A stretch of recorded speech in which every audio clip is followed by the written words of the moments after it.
Um, Today we're gonna look at how to do some shepherd pie.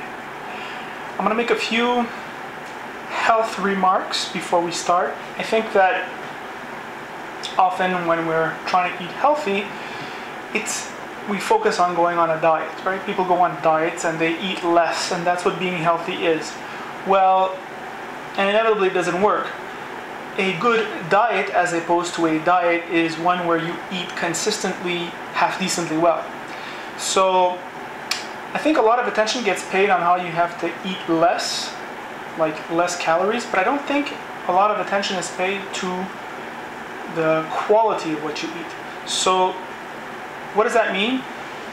It's that essentially you have to eat good food. It doesn't matter so much if you eat a bit of bad food.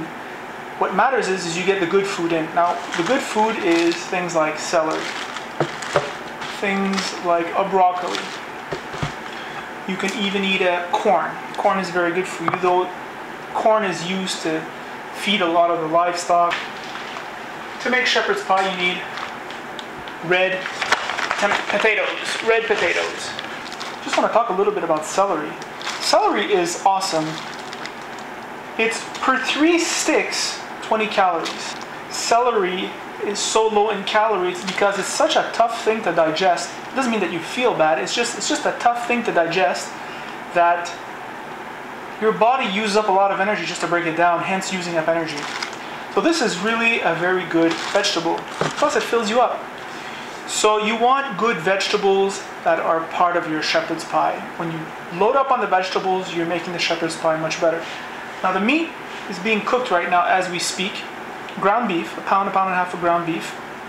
For the potatoes, we'll be adding some paprika, which is really the potato spice. It's a very good spice for potatoes. And instead of using butter, we're going to be using garlic butter for the potatoes. We're also going to be using 15% cream. We're going all out on the fatty stuff. So by mixing all that together, I think we should get some pretty delicious potatoes. With the vegetables, we're going to add a cream of mushroom. We're going to add a bit of sugar. We add a bit of sugar in everything. Do you want to add anything else? Oh yes, some Costco vegetable spice. Now by combining all those things together, you're going to be doing fine. Now there should be one pot for the potatoes and one pot for the meat and vegetables. Once the meat is done cooking, you can add the vegetables and then you add the spices, you mix everything together. Now the cream of mushroom is the key. I find like this is probably, the cream of mushroom is what's going to help you in your diet the most. Why? Because cream of mushroom is good for you? No, it's not good for you. There's a lot of salt and fat, but remember, salt and fat is tasty.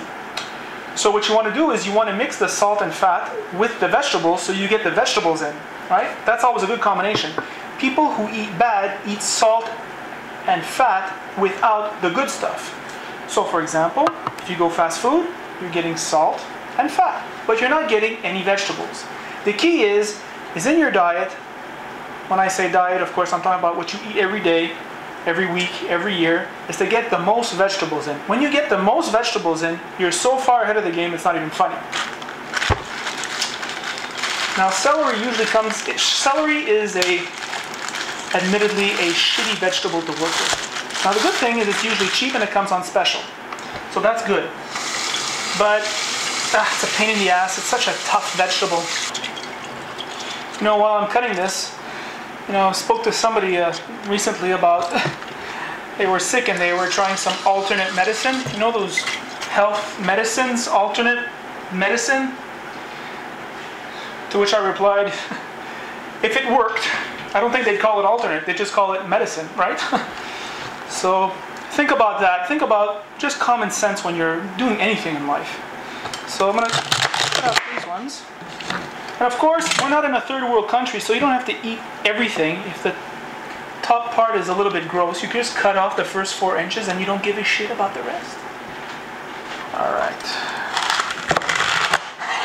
So once again, you take out all the things that you don't like. Like, I don't know, this one here looks like I got cancer. I'm not going to have that one. What is that? Is that stuck in there or something? No, I don't like it. Fuck you, I'm not eating it. Did I just say F you? I said fudge you. Fudge you. That is misunderstood. Now I think the key to having delicious vegetables is to maybe not overcook them. I see a lot of people overcooking vegetables.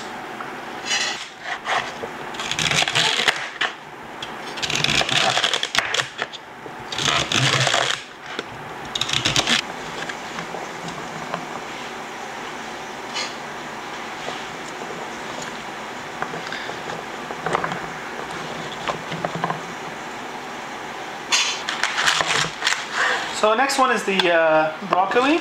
As you can see, the bottom part I don't like. So do I think about the poor people in Africa, or do I cut it off and throw it in the garbage? I'll let you guess, but I'm going to give you a hint. It's the second one. So, and I like the way broccoli tastes, so I'll eat broccoli. Now, if you like cauliflower, we'll have some cauliflower. It really doesn't matter. A bad vegetable is better than the best anything else. Now, if you want to save some time on the labor, another solution is the frozen vegetables, which is fine. Frozen vegetables are awesome. That's all. I don't watch a lot of cooking shows because I just don't enjoy them. But I think part of the joy of cooking is not only are you preparing it, but you know what's going inside. Hence, you know what's going inside you. Like, you just know what you're doing.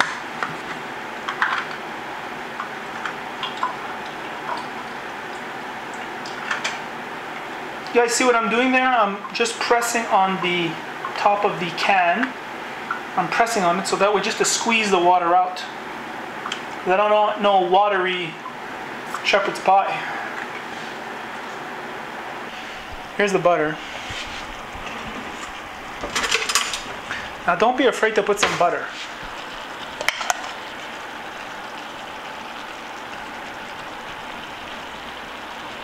I know some of you are freaking out. Oh my God, it's too much butter, oh my God. Well, it's not too much. Actually, you can't have too much butter from a taste point of view. It just tastes delicious. Put a little bit of olive oil here. Poof. I'm going to put a lot of spice. This vegetable spice from Costco, you can add to almost anything vegetable. Is going to make it taste better. Hence, you're going to eat more vegetables. A little bit of sugar. It's for the gulp down factor, right? So this you can normally let simmer for about, I don't know, 20 minutes max, 20, 30 minutes. I don't know, cutting a potato, unless you've never cut this before in your life, and it's possible. Basically, you want to do it always towards your thumb. I don't know why, even though this is very sharp, it doesn't cut your thumb skin. So it just works. I don't know why it works, but it works. It's one of those things where I don't know why it works and I don't care why it works. So I'm going to dump this stuff in here. Looks pretty delicious, doesn't it?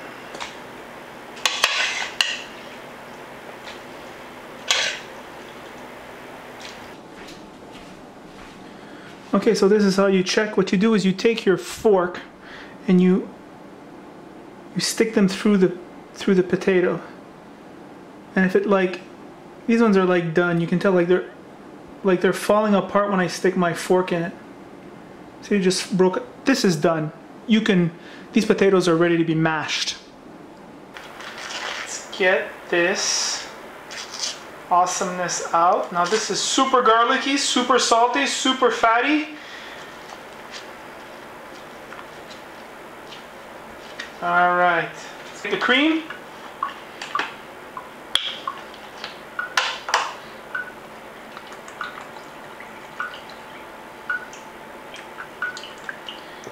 There you go. Take your paprika. Not too much, don't go nuts on that there. Don't go nuts on paprika. It's a strong spice. Alright, a little bit of sugar. Gulp down factor. Once again, vegetable spice. Don't have to go crazy. All right, I got my mixer. You can mash all you want, but I got my awesome mixer.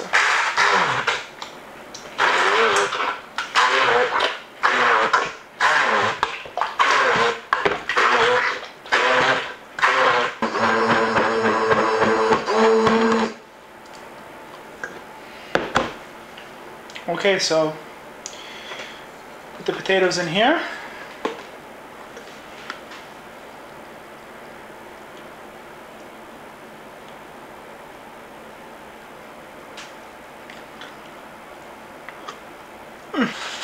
All right, that's what it looks like.